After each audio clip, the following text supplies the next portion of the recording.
Good morning વિદ્યાર્થીઓ. ધોરણ 7માં આપણે પાઠ 6 ભણી રહ્યા છીએ, જેમાં આપણે વિવિધ સંતો વિશે જાણકારી મેળવી છે.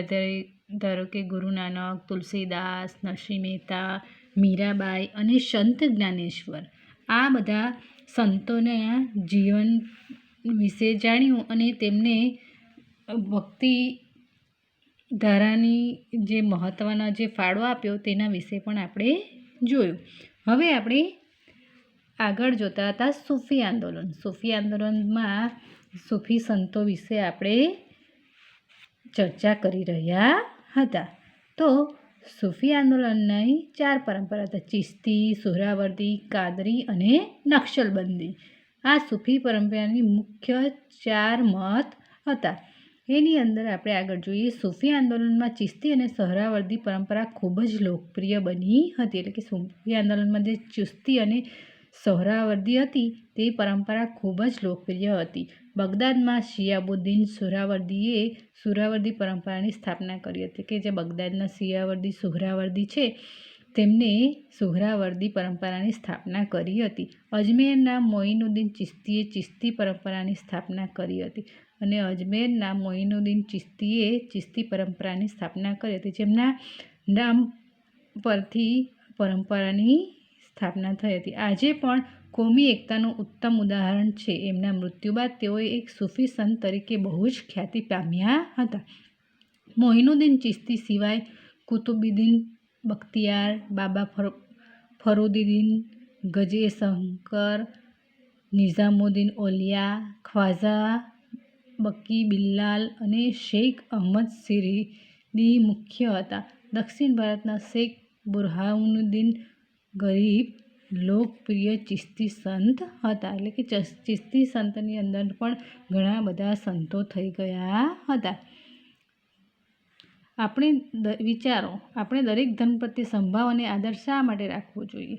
અને ભક્તિ અને સૂફી આંદોલનની અસરો. તો કે આ ભક્તિ અને સૂફી આંદોલન હતું તેની આપણા સમાજ પર શું અસર થઈ તેના વિશે આપણે ચર્ચા કરીશું. ભક્તિ અને સૂફી આંદોલનના સંતો, આચાર્યો, વિચારકો, ચિશ્તી સંતો વગેરેના ઉપદેશની સમાજમાં બહારના આડંબરો, ઊંચ નીચના ભેદ, વહેમો, અંધશ્રદ્ધા અને કુરિવાજો ઉપર અસર થઈ. ધર્મનો સાચો અર્થ સામાન્ય માણસ સમજી શક્યો ન હતો, તે હવે સમજવા લાગ્યો. એટલે કે અત્યાર સુધી જે ધર્મના સાચો અર્થ શું છે તે લોકોને ખબર નથી, પણ આ ભક્ત અને સંતોના જે પ્રચાર અને પ્રસારથી તે લોકો ખરી રીતે ધર્મ શું છે તે સમજી શક્યા.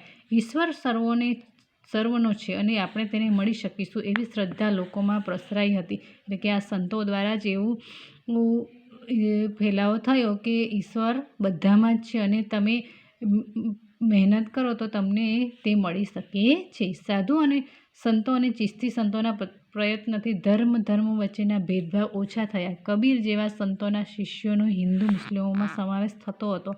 આ આંદોલનની અસર ઊંચ નીચના ભેદભાવ પડી હતી. આ સમયે અનેક સંતો નાત-જાત ભૂલીને દરેકને પોતાના શિષ્યો બનાવતા.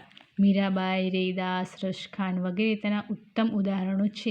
ગ્વાલિયરના સૈયદ મુહમ્મદ ગૌસ વિંધ્યાચલના એકાંત સ્થાનોમાં હિન્દુ સંતો સાથે વર્ષો સુધી રહ્યા હતા. એટલે કે આ પરંપરાથી કે નાત જાતના ભેદભાવ ભૂલી અને બધા સંતો એકબીજાના ગુરુ, મુસ્લિમ સંતો હિન્દુ સંતોને ગુરુ તરીકે પણ મેળવતા હતા. મુસ્લિમ રહસ્યવાદી વિચારધારા, સંખ્યાબંધ હિન્દુ રહસ્યવાદી ક્રિયાઓ અને પ્રાર્થનાઓ ઉમેરાય છે. સૂફીઓએ હિન્દુઓની કેટલીક ધાર્મિક ક્રિયા વિધિઓ અપનાવી હતી. ઉદાહરણ રૂપે સૂફીવાદમાં પંથમાં દાખલ થનારનું શિરમુંડન, જનબીજ, ભિક્ષાપાત્ર રાખવું, મુલાકાતીઓ પાણી ધરવું, સંગીતના મુશાયરા યોજવા વગેરે. એટલે કે ઘણી બધી જે પરંપરાઓ હતી સૂફી સંતોએ જે હિન્દુની પરંપરાઓ છે તેને અપનાવી હતી. આમ ભક્તિ અને સૂફી આંદોલનને સમાજની કાયાપલટ કરી હતી. અને આ સૂફી આંદોલન અને ભક્તિ આંદોલનના લીધે જે સમાજમાં ઘણા બધા પરિવર્તનો આવ્યા હતા. હિન્દુ અને મુસ્લિમ સમાજને એક કરવાની વાત કરી. દરેક સંતે સમભાવ, સદાચાર અને ભાઈચારાની વાત કરી હતી. અને દરેક મુસ્લિમ સંત હોય કે સૂફી સંત હોય કે ગમે તે હોય, તે લોકોએ સંભાવ એટલે કે એક સાથે ભાઈચારો અને સંભાવની ભાવના વ્યક્ત કરી હતી અને એનો ફેલાવો કર્યો હતો.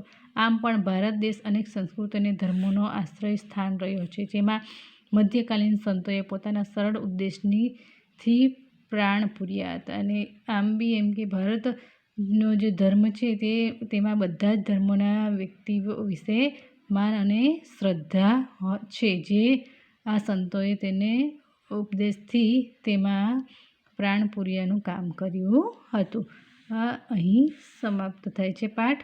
આપણે સ્વાધ્યાય જોઈશું, જે આપણે આગલા વિડીયોમાં જોઈશું. Thank you.